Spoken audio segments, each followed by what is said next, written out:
Indépendance, tcha-tcha, tozumiye. Okipwanza, tcha-tcha, tobakidi. Au table ronde, tcha-tcha, baganye. Onipanda, tcha-tcha, tozumiye. Indépendance. Eza esengo mpo na ngai lelo nayeba ko solola na bino esali mwa mikolo ebele oyo nazali kobima na média te parce que nalobaki que il faut pas toujours tozala na kati ya makelele parce que koloba l'air nyonso il faut zala pe na likambo ya koloba oyo bato bayoka ndenge oti koloba sikoyo ke moko na biso alekaki tolobaki yango pe biso tozongaki mwa nsima moke mpona tosi toencourageaki ye tosi topesaki ye place mpo ayeba kosala mosala po toyebi ke kokamba mboka oyo na eta oyo ekomaki ezali nango eza facile te yango wana ndenge bopermettre biso toyeba kobima liso na bamédia tolingi toexplike bino mwa moke selon vision na biso mpona boyeba komona ke eza important ke moto oyo azokamba azala na vision parce que akobima jamais en dehors ya vision na ye yango wana na kati ya masolo tokobeta lelo nakozongisa bino na kati ya vision biso toza nango bokomona ke tokoyeba kopesa bino baréponse vision na biso oyo tolobaka na bino ya rupture ya système ya prédation par la combolisation mpona mbotama ya sika ya Congo yango ezoze sous sens koleka de plus en plus bo permettre nga nazongaka moke na nsima et puis tokoya kozonga na makambo oyo toza nango nabetelaka bino lisolo toujours na bana Congo problème na biso ebanda l'ère tobotamaka un certain 1er juillet 1885 tobotamaka état indépendant du Congo mais en réalité tozalaki indépendant te tobotamaka lokola baumbu po batu bapiyaka ba richesse na biso et yango tozomona ti lelo ezocontinue bitumba eza na este ya mboka eza bitumba c'est pas une guerre politique c'est pas une guerre ke ya bana mboka balingi bakozwa pouvoir parce que bamoni ke baninga mosusu baosala malamu te non ezali une guerre économique ezali une guerre ya richesse na biso oyo ngano tozojouir nango te oyo congolais akufaka nzala mikolo nyonso mais mokili mobimba ezorégner na richesse na biso problème oyo toza nango na etumba na est ya mboka yango wana ya pas autre chose ya pas ke bebisa bino ko c'est une guerre politique ya une opposition ya une rébellion balingi bakozwa mboka non problème na bango kaka mabele na biso parce que richesse eleki ebele na kati et yango nde ebandaka na ebandeli tango bango babotaka biso comme état indépendant du Congo c'est ça ba constater que toya na ba richesse ebele yango na tokoma baumbu na bango clairement nous étions une colonie mais ti lelo tozaka une colonie cachée donc bozaka na kati ya colonie mais échanger forme mais système ezaka en place parce que na liboso ezaki clairement ba paya mutu bazali ko konza biso l'air tozui indépendance tomoni ke ba congolais bazui pouvoir mais clairement on a compris que congolais azui ka pouvoir politique mais sosola quitté que l'air azo senga indépendance qu'il fallait pas senga pouvoir économique comment veux-tu ça la politique sans l'économie et autant bolatin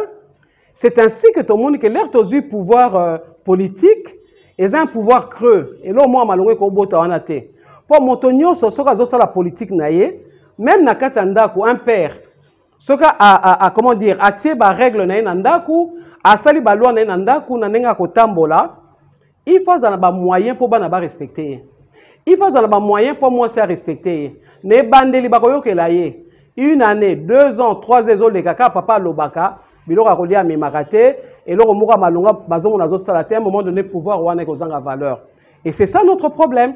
Donc nous avons récupéré un pouvoir politique mais tu récupéré économie na biso te yango nde tozokufela nango lelo yango ti lelo tozokufa nzala et donc c'est important que le peuple congolais comprenne makambo nazo lobana ye ce qui a comprendre nango tokomona makambo différemment alors tout le monde que Mobutu azwaki pouvoir tout le monde liboso Kasavubu c'est le seul président oyo aleka eza légalement na légitimement azaki reconnu par tous mais nyonso ba esima kaka bitumba na désordre tout le monde Mobutu aye tout le monde après Kabila père aye Kabila fils aye momoni ke nyonso na bokonza na ezomi na makila ya Congo etangaki ti lelo pezo continuer kotanga mais tout le monde peut que leur Félix Tshisekedi aye pouvoir et salami sans que makila etangama parce que d'habitude le pouvoir hier a toujours na makasi na tangi bino non Mobutu Kabila fils nyonso na salami na makila Félix aye makila etangite c'est important pour nous papa Nazaro luka toujours kimia pacification ezala pona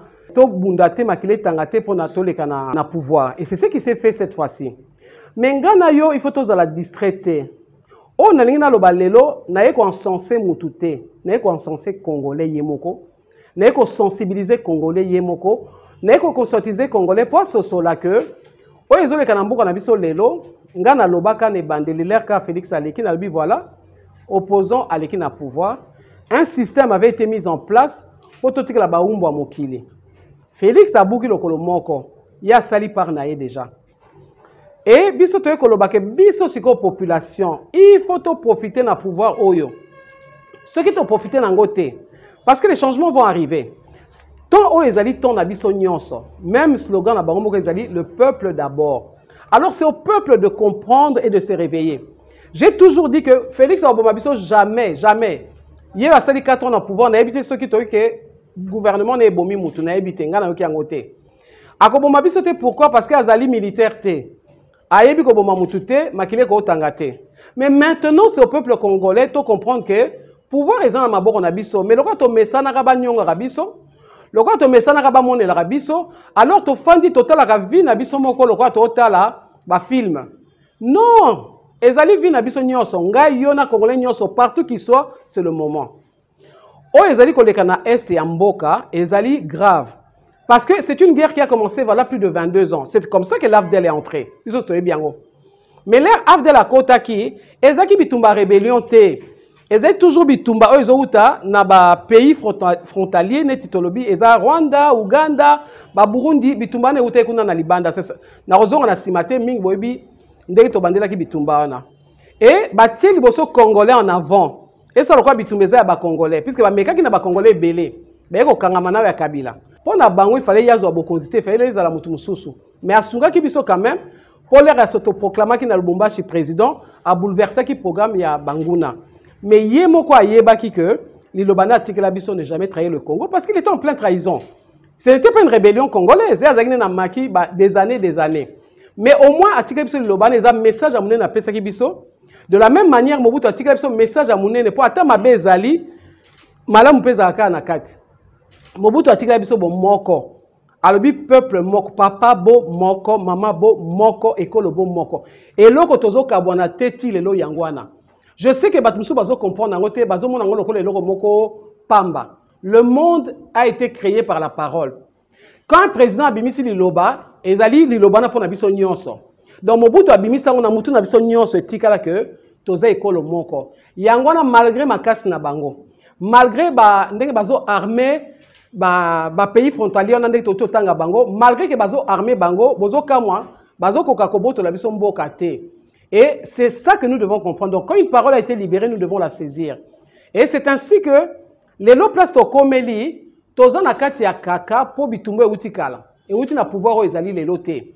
Mais la seule manière pour nangai to bako comment dire ko gagner bitumbo oyo d'abord eza mental na biso. Il faut biso nyonso to bengami congolais. Total nanu te o ba yibaki o ba salaki boye ezate ke to alejango. Je n'ai pas allégé ces choses-là. Mais total nanu sikoyo likambo toza nango lelo eza likambo ya couleur ya drapeau. Donc bitumbo toza nango lelo ezali rouge, jaune na bleu. Donc il y a un peu de choses na congolais nyonso likambo ko la sikoyo ezate. O basambelaka basambelaka. Baloba makambo ko ba loba mais na minute oyo toza obligé ya ko soutenir Félix Tshisekedi parce qu'il y a des mokonzi mboka. Il faut que mokili mobimba et mona que ba congolais bazongi bo moko. Ezaloza opposant, ezaloza nini, c'est pas notre problème. Peuple congolais na zosenga na biso tozonga nan bomoko. Ya solo tozana ba arme na maboko te, mais arme na biso ezali bomoko wana. On a ebisi bino que Mobutu atikela biso papa bomoko ekolo moko. Tozana na ekolo moko, to bima na kofinga. Tozosenga na diaspora, ba bima na kofinga nanu. Problème ezali wa bandeko na biso bazokufa na est. Ça fait 22 ans. Mais l'air ba moni que moi na mboka aleki na kansabino subo assista banda mona mboka leka to comment na ba atrocité comment okata congolais pour la même taba bakata ke boité même taba ya une façon ya bomela ye même soso ya une façon ko bomela ye mais biso tolongwa taba tolongwa soso na eloko to komate donc bakokata mutu ozo se demander est-ce que bateau ba osama kambo baza bateau Ce sont des gens au bazar habités dans l'esprit mauvais, au bazar ko manifester bozabul nakat na bango. Alors qu'au Kabouana biso so tozo finga na ero yo ba o CP là. Parce que notre parole est en train de prendre place. Moi, je suis seulement venu vous dire par rapport à la vision na biso toza na la combolisation, ceux qui botali 4 points na biso ezali prise ya conscience yango na zo bisabino.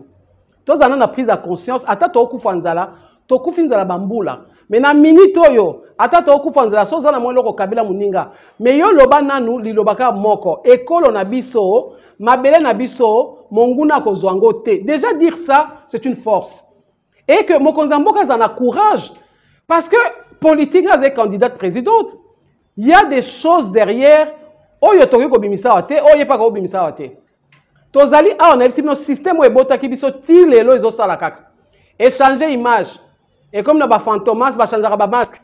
De image elle bosse ezaki bango moko, image a mi balé ezaki ba congolais bango moko, image a siko eza na bango moko, na ba congolais puisque vous voyez qu'il y a des congolais qui sont là dedans. Na sikoyo ba pays moka mike ya tina te autour na biso, ba komi ko nyonga biso. Donc bango nde ba komi ko représenter bango pour venir piller nos richesses, ba kendara nango moki mombeye biango. Ba créer ba usine kuna et ils sont en train de vendre ça na ba multinationale et c'est pas normal. Na point 6 na biso na kanisa to ba bonne gouvernance. Toza na ba konzi oyo baza en place. Ngai na bino nyoso ba média boye biango bia. To landaka président assemblée nationale non? Alors baka na biso ke ayebi batu oyo baza complice na batu baza libanda. Mais bino boza vous êtes là pour dénoncer cela. Il faut que na forme ya pression, forme ya kofinga te. Parce que zo finga mutu ayoka bino souta. Mais bango ne baza na baza censé ba représenter biso depuis Mokonzi Mboka ti ba konzinyo so baza na ba tête à ba institution, il faut ba rendre biso compte. Et c'est de ça que je parle. Ngana lobite ke to finga parce que to fingi mutu occupé biso te poto message ko finga ba ki para biso te.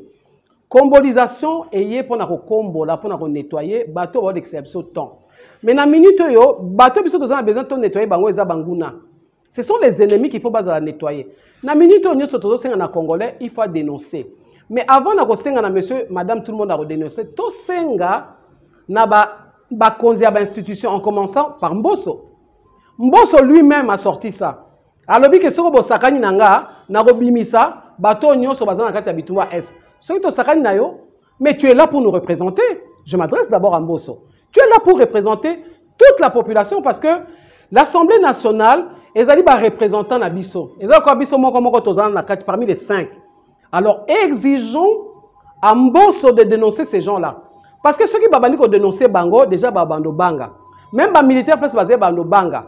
Au monde, ceux qui ont belé, même les militaires ont osé toucher Biso sous les lotés. Donc, on a le lobby que biso to banda siko pression ko yebisa ba konzi boko ko fanda raté bolalaka nde na ko kita toujours la lobaki ke biso tozo gêner awa tozo nyoko amana ba prière ko ganga mikonyoso bino bozo vimba mabumu non siko to komi na temps ya bomoko il faut Mokonzi Mboka comprendre que c'est le moment pour lui ya comment dire à demander à ses troupes c'est le peuple congolais tozo ngana na bomoko et ceux-là qui sont payés au bazoka ba salaire. Pour prendre les décisions, nous devons mettre la pression pour Bango Batia, bazo ba décision na bango. C'est pour ça que je dis, premier exemple que je donne, c'est le président de l'Assemblée nationale qui dénonce. Komboyo ezalaki liboso ezala nettoyage ya yomoko mi sukola yomoko. To s'attaquer na batute nan. To lobi yomoko mto simbi kombo donc netinga. Batnyo sa ya parti na biso ba élite, il fallait ba sukwa ma bango moko avant que nos kombo pas moninga.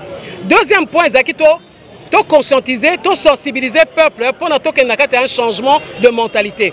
Parce que le peuple, Yemoko a perdu, n'ayant plus de leader, ils se sont totalement perdus. Pour le lobby, ceux qui ont Yemoko, c'est facile à rebouker, Babuka Lumumba, Babuka Bele, Bakimpa Vita, Babuka Basimo Kimbangu, Babuka Anze Kabila, Babuka Bele pour Bazaki Bangomoko. N'ebiso te peuple congolais que il faut tous la bomoko.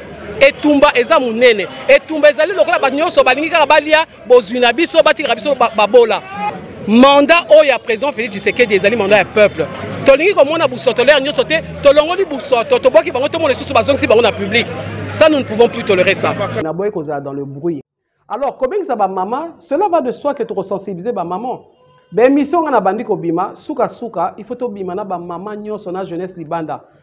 Pancarte na biso to tanga masola Rwanda teza kwa kopesa mutu moko valeur azana ngote en réalité a mon abitinda batindi ye babatami na sima na ye bango balati masque amona bitinda ngai isi totanga komone pa mpamba te nga na kobengisa ba mama to bande liboso na émission oyo na ko conscientiser ko sensibiliser ba mama na jeunesse parce que jeunesse na za important il s'agit à venir na ye il faut to bima na balabala to simba ba pancarte to bimisa liste nyos ezana botobetika na Google liste nyos ba multinationale oyo baza ko supporter Rwanda bisoka abuina ba pancarte nous allons dénoncer.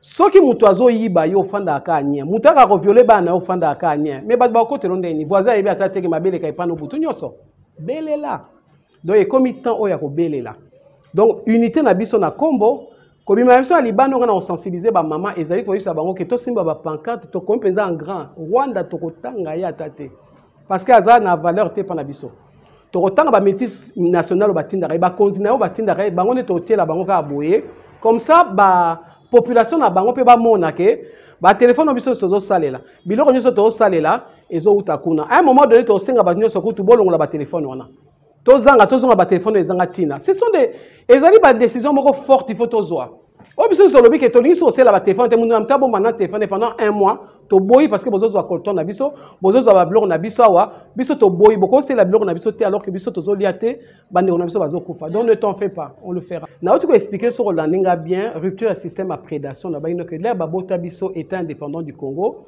babota biso mona bolingo na biso te babota biso pa ba pierre biso ndezo sama tilelo mais ngano to na kati ya distraction. Yes, siko azuya na expliquer réponse na auto peso siko ezali bato makasi mutu bazana sima na ye donc ezali ko leto ibana mike na classe au moins mutu ça dérange batler nyoso so meko simbeka bagangi babimi c'est exactement ça azana bato makasi na sima na ye ya comprendre que système ya mokili à côté na kati ya système andimia za bana misana bango babi mboka ne ko se développer te pour ceux qui mboko se développer et comme aux États-Unis d'Amérique et de l'Afrique et qu'on a trop puissant donc il faut to nyata kango kande to créer kango système on fait continuer donc azana makasité makase zanande azali na bayaya na simanaye c'est tout simplement ça attitude au peuple comment cause nango et ça toujours à travers bisonyos tozana comment dire bato balobeli ya ba congolais toza mo ebele tozana besoin ba kelele te tozana bato oyo ba sosoli liboso kene na lobby d'abord opposition tchanase soki bitumbe koti na kati ya mboka boko bunda entre bino lisute il faut se bozonga mutu moko nanu to bundi nanu après tozongi bitumba na biso donc peuple congolais azana besoin na minute oyo azana balobeli comme vous comme moi ngana yo to ebi likambwana mais pourquoi to fandinia balongwa kombo yango to bimi poto loba balongwa to koyebisa mokonzi ya mboka biso to tiki ozala wana avant que na maponami yom tozali wana to respecter yo mais batu oyo bazo sala ba aventure to sengi balongwa biso tozana besoin de to fragiliser comment dire pouvoir na biso te mais ceux qui ne servent à rien oh ba l'exception temps oh ba li ambongo fele oh ba vi mama bumu pour rien balongwa alors to senga na ba généraux ana to senga na ba konzo ba yebi ba dénoncer so bo pienga ba kombo na bango na banotanga bango kasi ba dénoncer ba bisa biso ke bato bazana ba suspendre bango nan. Voilà, c'est ce que moi je dirais pour répondre en premier. Comme ça, quand le président va s'exprimer, l'air à Kolobango to sepeli. To ki moté me sepeli to bisiko to komina na bomoko parce que président abani ko ko biso tozolo banaye que les gens inutiles balongwa. Parce que to ko continuer ko travailler boité. Donc il y a réponse nango na ko biso ya liboso yangwana pona ko conscientiser peuple congolais pona ko sensibiliser makel na biso to tchango na sens wana. To yebi bien que bato bazo biso en otage balingi bato malam baza na mboka te baling toujours des ordres ezal alors on a ko le balero lobi par rapport ya population na biso on azo bengela bomoko ezate ke na lingi à n'importe quel prix ya ko fanta bokonzi kaka ya mokonzi ya mboka mais na lobi tout simplement na moment toza nango ezali kamba ya bendele et koki okwe ya te ça ba bloko to le na langage na biso prenons ça au sérieux sortons de la distraction en commençant par les politiciens tina peuple congolais moko comme prédateur. Donc, Congolais, moi, comme un pilleur. Mais il pille même des bêtises. Il pille un petit téléphone, il pille à déranger mon ninga, il pille, il ne veut pas ouvrir un portail, il pille. Au conseil de service dans l'État, il faut foutre un bon. Et là, moi, il y a normalité. Et là, on y a corruption. Donc, comme il y a comme le cancer, moi, comme généralisé. Il y a une vision de biso, premier point, c'est la prise de conscience. ou sinon totambola na désordre totambola na kati ya makelele tobimi lisusu po peuple oyo kabiso parce que moto azoloba vérité moto azoloba na kimia peuple congolais mesana koka mibali bayaka na kigangsta soka bimi apesi bambongo na batu basopani. Mais nous on n'est pas là pour corrompre le peuple. Biso toye pour apporter changement. Et c'est ce que tozo ça peuple. Tokoki ko corrompre bino te parce que to corrompre bino c'est que mbuma mabe ekoti. C'est-à-dire qu'on va to kosala ka lokola batu nyonso. Peuple na lobi lelo que responsabilité makasi lelo eza na maboko ya peuple. Eza na maboko ya mokonzi ya mboka te. Parce que peuple mutu faut comprendre que moto tozane lelo aboma biso te. Avant ceux to bimi libanda botoki ba rosi ba koyi. Donc les abisso nyonso tozo kufa. Alors les gens va reculer. Mais les lobbies sont dans le peuple congolais à prendre conscience que le problème est aïe moko liboso. Konyonga boninga naye, kolinga congolais, c'est ça toute une faiblesse. Ça semble banal makamna le banamino, mais c'est ça le vrai problème. Parce que ceux qui bolingwe koti na biso nyonso, bato nyonso bazaba konzi ba uta iwap. Nakati ya peuple te. Bazaki na nini?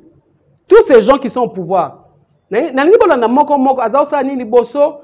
Vina ezaki nini mbongo nya azaki nango bazaki na nini banda to bande zaka banda Mobutu tilelo ils n'ont rien ba comme amakaska na mbongo ngana yo parce que mbongo alete za ngana yo mais quand le peuple ne le comprend pas et que mon totem mabe abimi babeti plein banda to banda depuis Mobutu tilelo babeta na banka plein donc problème eza nani eza peuple te ko comme mokonzi mboka ezali lokola na minute ya mboka na biso eza lokola kufa bika mais soko so komikuna ozo obligé assumer ngo kobeta liswa maponami na eroyo pona nga toza na distraction na lingi maponami ezala mais na lingi tokenda na maponami a solo que moto a koleka ezala peuple mtaponi mbaloyo pona ko se libérer un peu na système pour se libérer na système il faut que moto a koleka ezala vraiment to sentir biso nyonso que a gagné donc légalement il a été prononcé président légitimement le peuple va se retrouver à travers ye focus na biso nyonso to bima na distraction l'ère Covid et bimaka nga nazaka bloqué na Canada. Nazaki traumatisé à regarder sur tel chaîne nyonso. Ba l'accès l'homme souté. Car Covid, ligne rouge et les carana. J'ai dit mais c'est une blague ou quoi? Donc banda 6h, 6h, je vous jure, nazaki na Canada, ba l'accès l'homme souté hôtel la chaîne française, chaîne anglaise. Car Covid. Mais c'est ce que nous devons faire. Il faut que Mindele Bango va sentir que le peuple congolais est sous-divisé. Ah banga biso. Bango baningate population na bango eye ba makambozo le cas. Baningango te. Landa sur Zolanda, France 24, RFI, tire plus en avant, Babylone est aboyé, mais ils ne se responsabilisent pas. Il y a un lobby que c'est à nous tous, chacun doit jouer son rôle. Alliance des élites pour un nouveau Congo. Chez nous, élite, électrique congolais, n'y en sort. Montant, mais ma brique, il y en a qui ont la capacité, mais ma brique, mon sous 10, mon sous 1000, mon sous 100 000. Mais c'est que tu peux faire, fais-le. Moi, je demande aux journalistes, bon, fani nini. Tous vivent en règne normal. Bandeko ba kufa, te tona matanga ndeko. Matanga, comment on est toujours en fête, comme si de rien n'était. Les bazotes la distance, on a sonné à Bapaya, Babi n'a pas peuple inconscient. Waouh! Nous sommes inconscients. Oui, madame, vous êtes des inconscients. Pour nous réagir, pour nous soutenir, nous devons dépendre de nous. Ceux qui ont dit que vous êtes belé ou vous êtes séparés, attendez, nous sommes bima. Et ça, nous s'attaquer à mon conseil, pas trop se fragiliser. Mais ça, nous dénoncer les multinationales. C'est eux. C'est ce que moi je peux dire, l'urgence est là-dedans aujourd'hui. Tout le monde a quand même quelques pays, Sénégal, il y a 3 pays comme ça, des comme ça, 1 million pour nous par rapport à la guerre ou aux cas. Bon, l'Union africaine est un peu belé. Au moins, si vous avez vous permettre toujours de assistance. Vous êtes des pays riches, vous avez assisté. Le fait que l'Union africaine a assisté, donc, nous avons assisté. Et par le ballon d'enga au salé là, on a quoi répondre à Yangwada. Donc bref, ce que tu as zongi na kati réponse, on a aussi qu'on répondre à l'Union africaine. Tobi maintenant qu'on luka assistance. Na sengi na biso ka peuple congolais, to zonga na bomoko, na sengi na diaspora, babi maintenant na kofinga ba tia na se. To zonga nanu na couleur à drapeau. To le bela congolais, to dénoncer o ezoloba. Na moni ba image à Mindele, o bazo accuser bato bazo boma biso. Ba Mindele ba photo bomba okanga. Mais nous-mêmes on peut le faire, non? Au lieu, à tous ça, ma kamsuzo, quand il y a une photo, que la multinationale va au bomabiso, batube va au bomabiso, banabitinda bazo bomabiso. Qu'on ça a valeur. Donc, moi, c'est ce que je voudrais dire tout simplement, le mot de la fin. Congolais, prenons conscience, tous on a mutu moko, et je pense que l'ennemi, alingara, ko diviser biso mbalo et ko za facilité qu'on a diviser biso. Bon moko.